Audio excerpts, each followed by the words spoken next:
Donc bien le bonjour mesdames, messieurs et autres reptiliens. Aujourd'hui c'est le point de fuite, donc l'outil sur Krita qu'on va voir. Donc on verra ici surtout comment qu'on fait. Et afin d'expliquer l'outil, je vais utiliser ici quelques illustrations que j'ai pu réaliser en live sur Twitch. Donc déjà, tu t'abonnes. Mais avant de vous expliquer, on va faire le point sur l'outil. Alors il vous permet de placer dans l'espace de travail des points de directeur qui vous permettent justement de dessiner. De l'ellipse au point de fuite, en passant par le fichaille, vous aurez de quoi faire, mais là, clairement, on s'en fout. Comme Noël, je m'en fous. Ici, on va se consacrer au point de fuite, la perspective et la ligne d'horizon. Donc tout d'abord, je vais vous dire pourquoi j'utilise cet outil, pourquoi j'utilise les points de fuite et la perspective. Donc comme vous le savez, j'adore les paysages, les portraits ont tendance à vite me faire chier.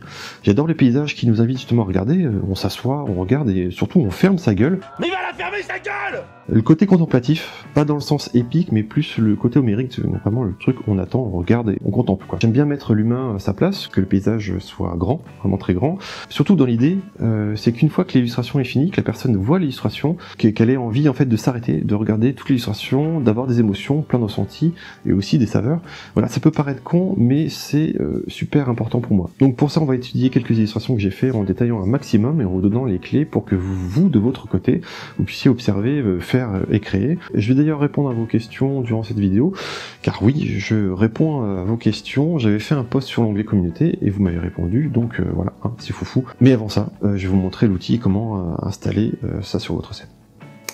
Voilà, à tout de suite. Ça se passe par là.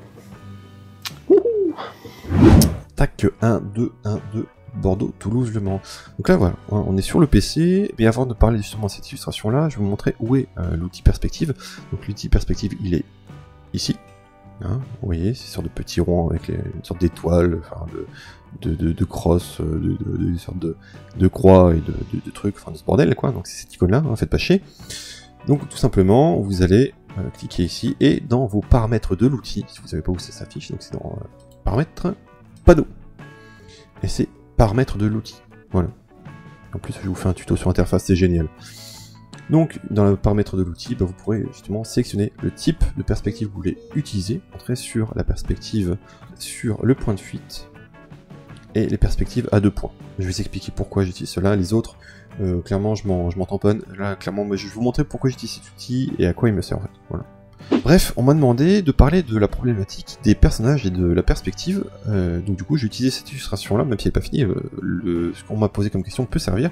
Alors je vais vous parler des techniques et de ce que j'ai fait dans cette illustration. Donc on va remettre un petit peu dans le contexte, on a ici un spatioport avec des gens type humanoïde ou humain, et ce faisant, il suffit de dessiner un endroit où un humain et de le prendre pour base, et dans l'illustration, avec les points de fuite, on pourra dessiner d'autres personnages. En fait il suffit de dessiner à un seul endroit, un humain, voilà. Et après, en utilisant la perspective, ici, vous allez savoir, en fait, si on prend cette base-là, on peut, en fait, voir que l'humain plus loin, qui utilise la perspective, est beaucoup plus petit. Voilà. Alors, l'outil, d'ailleurs, je reviens un petit peu sur ça, l'outil point de fuite se règle en opacité. Si jamais, vraiment, les points de fuite sont trop présents et vous cachent un peu la lisibilité de l'illustration, vous pouvez un peu baisser l'opacité, faire des petits trucs comme ça. L'utilisation, justement, des points de fuite vous permet, je réponds à cette problématique-là, vous permet justement de pouvoir dessiner une foule sans que ça soit non plus homogène. Parce que du coup, petit conseil, pour les personnages, l'humain n'a jamais la même taille, la taille peut varier. Mon petit conseil serait de varier un petit peu la hauteur en suivant la perspective, mais de varier un petit peu quand même, de tricher un petit peu sur la hauteur des personnages de telle façon à ce que dans une foule, il y en a toujours des plus grands, il y a toujours des plus petits, il y en a toujours des plus gros, il y a toujours des plus fins, et ça permet de faire un truc moins homogène. Et ça permet de créer une foule, donc justement de faire quelque chose d'humanoïde. Après, c'est vrai que si vous faites des illustrations de robots ou généralement des animaux d'une même espèce, globalement ça va être la même taille. Mais l'humain fait que justement on a pas mal de variantes. Enfin, vous allez me dire avec les animaux aussi, c'est un peu con ce que je viens de dire, mais on le ressent moins avec les animaux qu'avec les humains.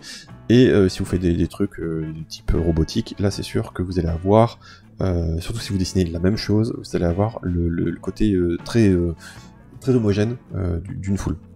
Mais moi j'aime bien jouer sur ça, le fait que je suis la perspective, là pour la foule est un guide, mais je me permets d'un peu rehausser certains personnages, et de pouvoir faire en sorte que certains sortent du lot, qu'on puisse avoir vraiment quelque chose d'assez... de montrer une foule, voilà, c'est ça, c'est de montrer une foule. Autre petit exemple, illustration que j'ai fini aussi il y a quelques temps déjà, j'avais fait en live sur Twitch. Là on est dans l'univers de Warhammer. On a un point de fuite dans l'illustration qui est à droite, qui est dans le champ, et un autre qui est hors champ. Donc ça crée un quadrillage sur le sol qui permet justement d'installer, qui m'a permis justement d'installer ma scène. L'idée ici c'était de donner une sensation de gigantisme et quelque chose d'étendu, vraiment détendu. Le point de fuite hors champ justement participe à cette notion-là. Et j'ai utilisé ici que 2 points de fuite dans ce dessin, justement pour renforcer l'unité, hein, l'armée qu'on voit. C'est-à-dire que les troupes, elles sont à perte de vue. Elles sont de plus en plus grandes et hautes d'ailleurs, parce que plus on regarde vers le fond, plus c'est grand, donc il y a une notion encore une fois de gigantisme.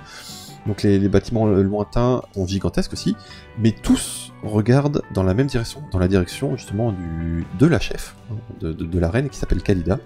L'installation de vos points de fuite justement vont participer à la narration de votre illustration. Là je voulais justement que, en gros, l'armée ne faisait qu'une, que c'était un corps complet, que c'était étendu. Parce que si vous regardez, justement, ça s'étend très loin. Après, j'ai utilisé la poussière pour aussi justement suggérer, et on sait que c'est très étendu. Là, pareil, on voit les armes, et on voit justement que les troupes sont étendues. Et là, on voit la masse de boucliers, et avec le point de fuite hors champ, on voit qu'il y a d'autres lances.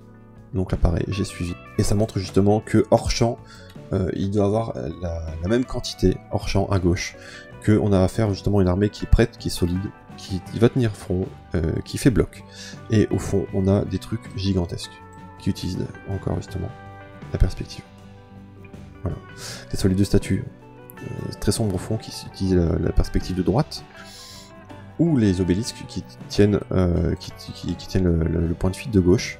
Et tout ça justement fait unité. Dernière illustration, à la manière de l'autre illustration qu'on vient juste de voir, j'ai utilisé 2 points de fuite. J'ai utilisé les points de fuite dans la narration. Le point de fuite à droite invitant justement dans l'obscurité, les ténèbres, hein, il tire vers les ténèbres. Alors je baisse un tout petit peu l'opacité pour qu'on puisse voir de quoi je parle.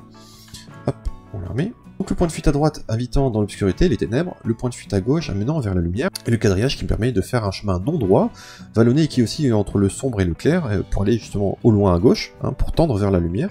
Le temple à droite lui invite de suite à tendre vers les ténèbres, le site est en ruine, mais la lumière vient de la gauche de l'autre point de fuite, en faisant référence justement à une certaine espérance, une continuité. Donc là on voit bien justement que la narration, ce que j'ai voulu faire en termes de couleurs et aussi en termes de perspective se suivent, c'est-à-dire que le choix des points de fuite justement va inviter l'œil circuler dans le dessin à suivre la narration. Donc là on est sur le chemin, on voit le chemin qui descend, qui est vallonné, qui va justement vers cette ville en ruine, mais on a envie d'emprunter justement ce petit chemin sur la gauche, ici, et aller justement vers la lumière. J'aime bien jouer un peu sur cette notion-là de mélanger justement les points de fuite et la lumière, pour offrir en fait au lecteur plein de choses à voir, à sentir, et expliquer quelque chose qui a une petite particularité, un petit peu d'histoire. Donc voilà comment j'utilise l'outil perspective sur Krita. Dans mes dessins, j'utilise une autre perspective qui, elle, ne demande pas d'outil. C'est la perspective aérienne. En gros, tout se fait via la couleur. Pour l'utiliser, j'utilise une sorte de dégradé, désaturation, la couleur donnant comme indication à l'œil que ce que l'on voit est au loin.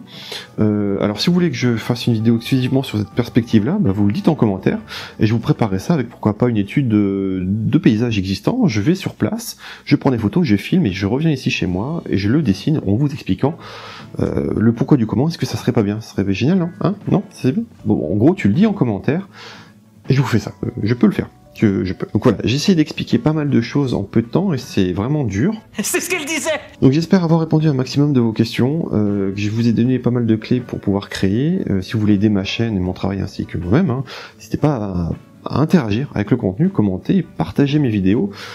C'est gratuit, donc pas cher. Gratuit, donc pas cher. Donc cette vidéo touche à sa fin, je vous dis, mesdames, messieurs et autres reptiliens, portez-vous bien, dessinez, et soyez curieux surtout.